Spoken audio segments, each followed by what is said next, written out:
It's 8 a.m. on a grey old day in a random nondescript car park. Or is it just about the most important place in my life? This is where I spent years of my life moored up on winter moorings in the old days. We've got two choices here. We go up this direction to the interesting stuff, the aqueduct and viaduct and the tunnel, or we go under here, which might not be so interesting at face value, but I promise you this is the most important mile of canal in my life. It is on this very stretch here that during 2021 I took some of my best ever canal photos and woke up to one of the greatest days of my life. As you can see, what an exceptional and extraordinary place to be, and well, what a place to be in these conditions. So you can probably gather, I like this place a lot, and I used to, in the old days, under the old winter mooring rules, pay to stay here for up to 5 months a year, and I would very often stay just at the end of this little curve ahead of us, but we'll get to that in just a second, because you can imagine, over the years, the winter moorings and works going on different sections of canal, and it being a dead-end canal at the top here, I would sometimes go for weeks here without seeing another boat. So it's fantastic to see so many boats moored up and enjoying the same sights and places that I used to spend so many wonderful days and nights. Now, that little section of bank there, this is literally where I would moor for months on end. And as you can see, I was once overlooked by this absolutely beautiful tree that's long since gone. And well, you can imagine how wonderful it was that I'd get to see it go from the wonderful autumnal colours, then totally bare through the winter time, and then slowly signs of new life would come in the following year. These geese, for anyone who's unfamiliar with this area around Chirkbank, these geese are absolute legends, or the absolute bane of the area, depending on who you ask. But these have been appearing in my videos on this channel for a decade, maybe longer, and they've just always been around. I did hear that they once were rounded up and taken away and then just came back, but I'll have to verify that independently. So yeah, we've even got boating footage in here.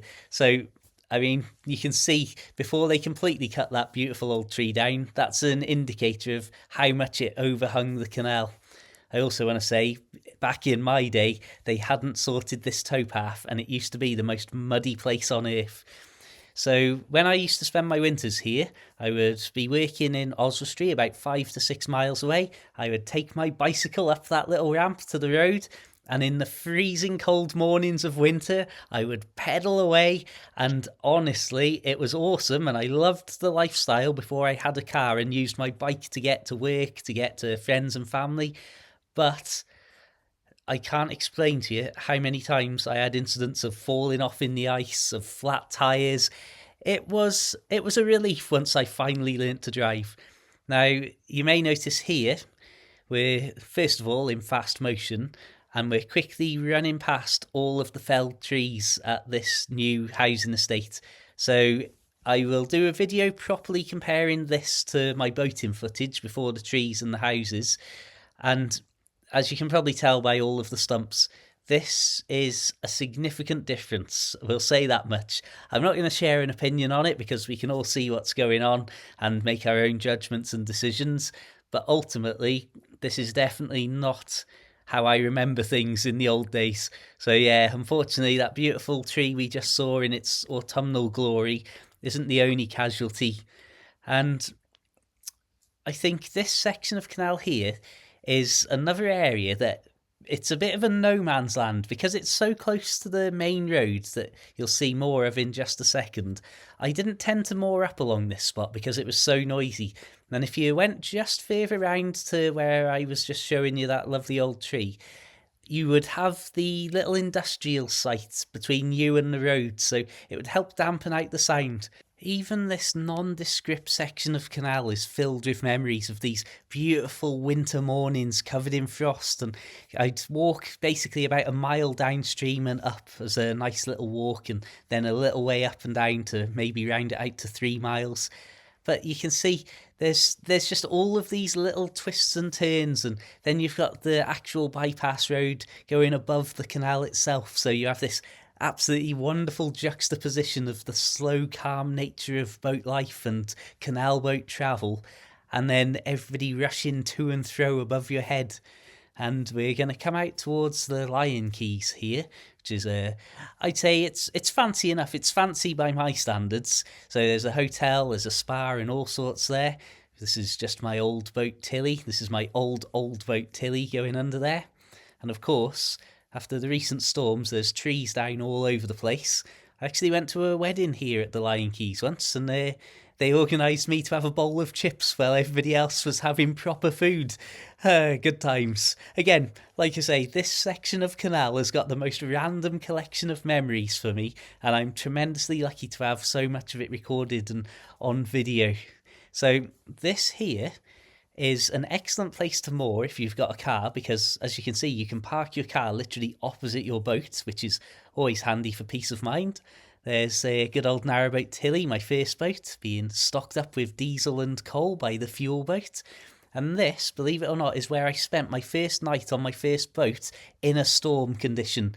And, well, it was terrifying to look out and see these trees swaying around, and it was a lesson to not get caught out like that again. Just a side note here, I think that the state of this bridge, 16W, is absolutely shocking, and look, even the bricks themselves are starting to crumble. And this is a good indicator of the nature of the canal network and how old and how much work would need to be done to keep everything going and intact and preserved as it was, I suppose. Because I can easily see in the future much cheaper options being put in to replace some of these old bridges. And again, I'm not saying I want that to happen. I think it'll be sad that we lose some of these things, but you can see just the state of that one bridge and ultimately how much work would be needed and will be needed. You can see our friend here has still just about survived the storm. And this section of canal here, another one of the beautiful little out-of-the-way places that I've always been a big fan of mooring, just slightly away from where everybody else tends to be. So again, boat number 1 and boat number 2, roughly the same spot, with this absolutely beautiful environment. And I'm going to end the video here because this has got a special little additional detail about it. That this is where, one night, long, long ago, I learnt the news that I had a little sister. And I don't know, I remember I'd seen a shooting star on that night, which, with the amount of time I spend looking at dark skies, it's not uncommon to see a shooting star, but because I knew that she was due any moment, I like to think that that was just a little sign from somebody somewhere that she was now with us in the world. And so it was later on that evening, in the pitch darkness, in a very beautiful rural place all the same, I learnt the news and I hopped on my bike, and in the darkness I pedalled my way up the towpath and got to my friend's house, and we all piled into their car and went off to visit and see her for the first time. And that's just yet another memory from this little mile of canal that might not mean anything to most people, but means so much to me. Thank you so much for watching. Check the links in the description. Support me if you want. Feel free not to. And until the next time, farewell.